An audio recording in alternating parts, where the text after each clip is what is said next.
The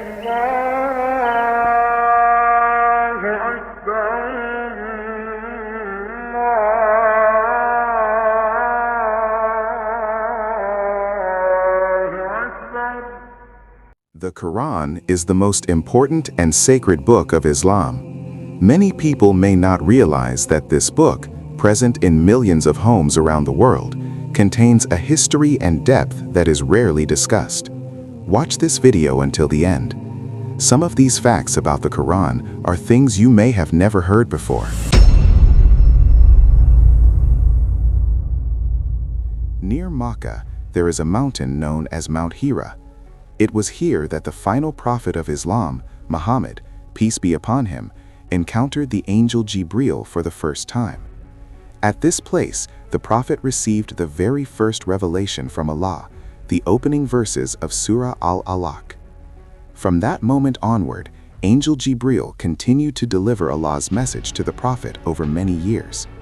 The prophet then conveyed these revelations exactly as he received them to his companions. Whenever a revelation came, the companions memorized it immediately.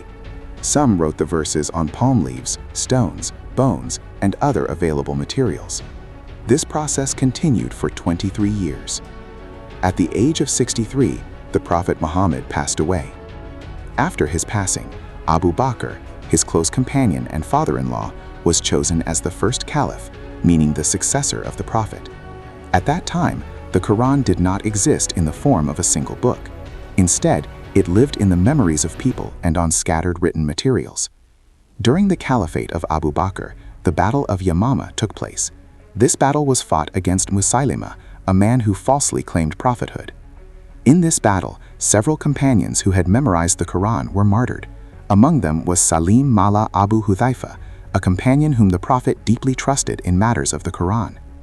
After this loss, Umar ibn al-Khattab urged Abu Bakr to compile the Quran into a single book to preserve it permanently. This responsibility was given to Zayd ibn Thabit. Later, during the caliphate of Uthman ibn Affan, the Quran was standardized into a unified written form, ensuring correct recitation for all Muslims. Since then, the Quran has remained unchanged. As human knowledge and science have advanced, many verses of the Quran have continued to reveal meanings that align with modern discoveries. The language of the Quran represents one of the most precise and refined forms of Arabic ever known. Every word, every sentence, and every structure follows a perfect linguistic balance. This is one of the reasons the Quran continues to stand unique, even centuries later. This book returns to the same subjects repeatedly, yet each time its meaning unfolds in a new and deeper way. Every word is precisely connected, forming a structure that remains consistent throughout. The Quran has existed for more than 1,400 years, and even today, no book of comparable depth and structure has been produced.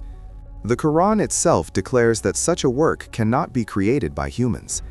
In Surah Al-Isra, verse 88, Allah states, "Say, if mankind and jinn were to gather together to produce something like this Quran, they would not be able to do so, even if they supported one another."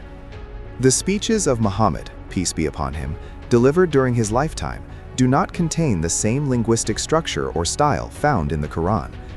This distinction has long been cited as evidence that the Quran was not authored by the Prophet, but revealed to him.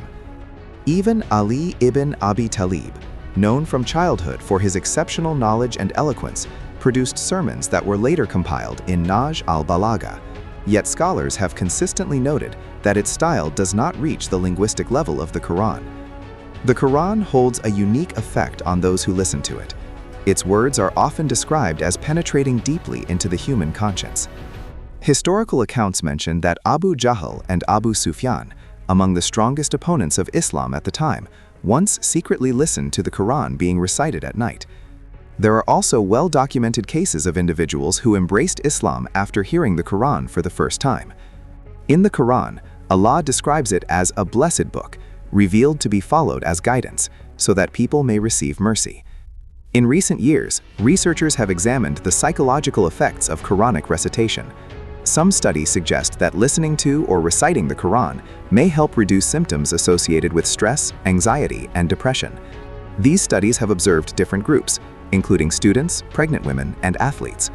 Researchers have proposed that rhythmic recitation may influence the brain in a manner similar to structured sound patterns, which are known to stimulate neurological responses. Such findings are still being explored, but they are frequently referenced in academic discussions. Across history, Muslim civilizations placed strong emphasis on learning, memory, and reflection, with the Qur'an at the center of intellectual life. Many historians argue that this focus contributed to advancements in science, mathematics, medicine, and philosophy. The Qur'an is also often discussed in relation to natural phenomena.